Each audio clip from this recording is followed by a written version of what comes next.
If you guys are looking for the cheapest and most reliable coins on the market, make sure to head over to utnice.com and use code CHIEF for 6% off at checkout. Now let's go ahead and jump right into this video.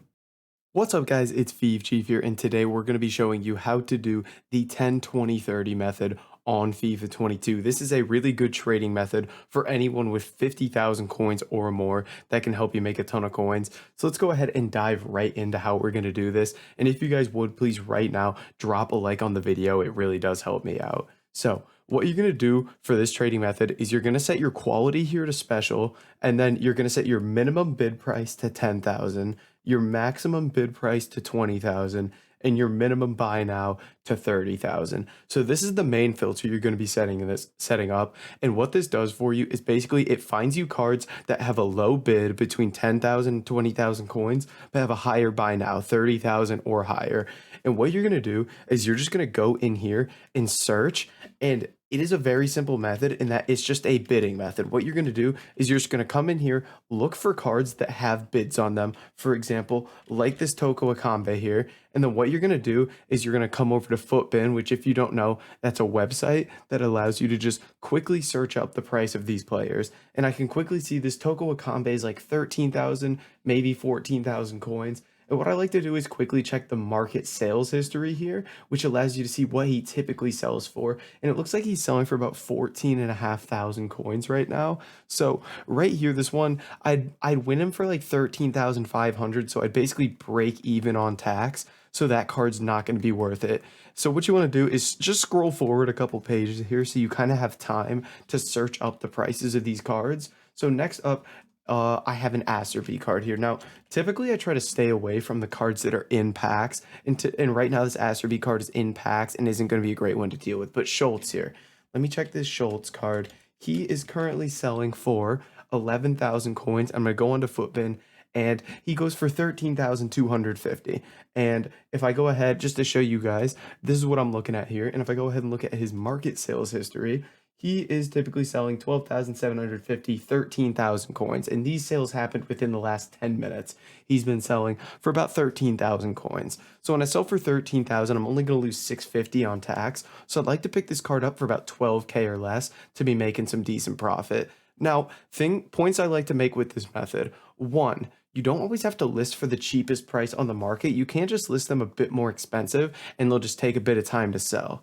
Two, this is a very competitive method. A lot of people do this, so I recommend doing this very late at night. Late at night, not meaning like 8 p.m. UK, but meaning more like 10, 11 p.m. Eastern Standard Time, which is like 3 or 4 a.m. UK, is going to be a much, much better time to do this. And then something that's also going to help you with a method like this is knowing the prices. This is going to be a massive thing for you because you're going to be able to quickly see how much cards sell for. So that Schultz there is a card that, got bid too high, so I'm just going to ignore him. And what I like to do as well is scroll ahead a bunch of pages here is a way you can do this. So you've got some time before these cards expire. And what you can do is quickly just add cards to your transfer targets. So they're all there for you to quickly see so you can check their prices and then see if they're worth picking up. So what I like to do is any card that has a bid on it or any card that I know is just a bit too cheap, I'm going to go ahead, add it to my transfer targets. And then now I'm going to jump over to my transfer targets and I have a bunch of cards there that I can kind of deal with at once instead of like with that Schultz just only dealing with one card. So now I jump over to Footbin and I quickly just see what these cards are typically selling for. And again, let me see. So this Blast card is selling right now for about 18,000 coins. So I'm going to lose 900 coins on tax there. So I'm really getting 17,100 off of that card. So this isn't going to be worth it. So I'm going to go ahead and just remove him from my transfer targets. Next up, I've got a David Silva here. And you just want to go through and check what exactly is the price you want to pick these up for. He sells for 18,500. So this is going to be a good price here at 16.5K. Going to lose a little over 900 coins on tax. So still making about 1,000 coins on this card after tax if I do manage to pick him up. And even here, I'm still making 500 coins. And if I were to list him more expensive, which again, these cards do all sell, you could even list these cards for 3 to 4,000 coins more than what they actually go for on the market, and they'll eventually sell. You just need to be consistently listing them up. And just to give you an idea of the deals that you can kind of win on these cards, I kind of want to go through and show you guys the prices of some of these cards that expire and show you that you can get some really, really good deals here. So if we just go through some of these cards that expire and see what their actual prices are. So, for example, this Teze sells for about 16.5K. So someone got a really good deal on that. This Rakitic I know can sell for about 13K. So I know that's a really good deal. And basically this method just goes on and on and on. And we did not pick up that David Silva for 17, unfortunately. But again, this is a method that I really, really recommend you do late at night because it's going to be a competitive method. It's going to be tougher to pick these cards up. So really, really recommend doing this at night. Now, moving on to another version of this method that if you have a lot of coins is going to be even easier for you. Actually, I quickly want to check the price of this Savenir card because he's a bit cheap. Now we're going to move on to the second way for you guys to do this here. So no, he's not too cheap, just something in my head. So the next way you guys can do this if you have a lot of coins like myself here at about 1.6 mil is you can actually bump this up and make it the 100, 200, 300 filter, and it's effectively going to work the exact same way, except you're just doing it with more expensive cards. So again, you need to take into account tax more, and it's much more important that you check the market sales history on cards like this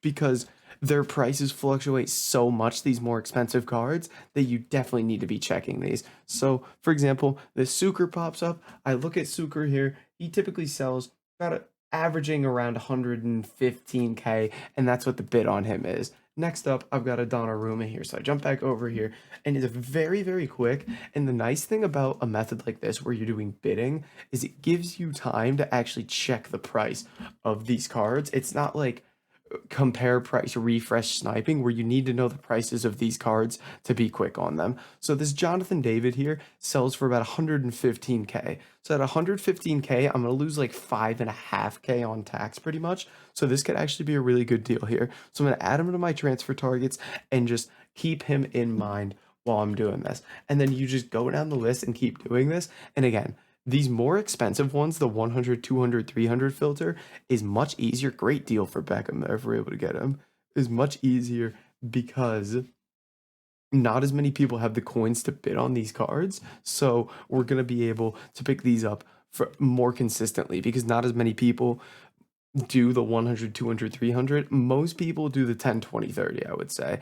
And you can see it by the amount how competitive the filter actually is when these cards come through. But we had a couple deals here that we'll be able to keep an eye on. And then something you can do as well if you don't have a ton of coins is take away special there and you can go 1,000, 2,000, 3,000. Now, this is a method that's much better when fodder is actually more expensive because basically a lot of these 84s and stuff will be like 2.5, 2.6K listed up a bit higher, and you'll be able to try to win those for like 1.5 or 2,000 coins, but still worth it if you don't have a ton of coins. But the main thing with this is setting your quality to special, setting up your filter, either the 10, 20, 30 or the 100, 200, 300. And again, always better to do late at night because there's not as much competition on this filter because it's a very popular filter. And then just knowing prices helps, but it's not necessary at all here. You just need to be able to quickly recognize the cards that are going to be decent deals, bid on them, and try to pick them up. And you need to always take into account the EA tax here, the 5% tax when you're kind of taking into account the profit you're trying to make. And that is basically it for the 10, 20, 30 method here. So I guess that's going to be it for this video, guys. If you did enjoy it, make sure to like, comment, and subscribe, and I'll catch you in the next video.